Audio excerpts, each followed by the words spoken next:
Hello, kids. Now, let's review your previous lesson. Okay? Do your homework. Do your homework. Do your homework nghĩa là làm bài tập về nhà. Clean your room. Clean your room. Clean your room. Dọn phòng của mình. Clean your room. Wake up. Wake up.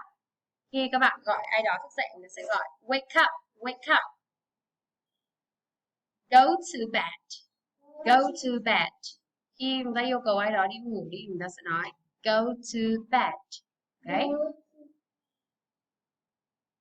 Ta có bài hội thoại giữa giữa cô cô Brown và các bạn trong gia đình của cô ấy, nó là bạn Tom, bạn Ben và bạn Alfie, Lucy.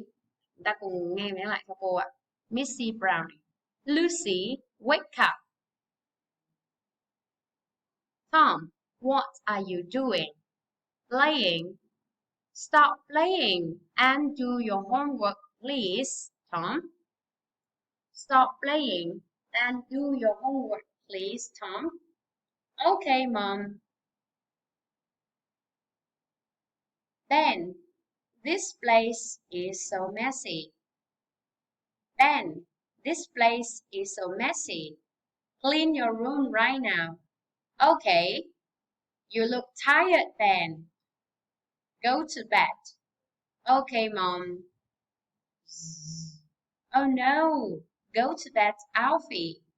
Ở cái bài hội thoại này chúng ta lưu ý cách phát âm của một số từ sau, đó là stop playing, please. This place is so messy. This place.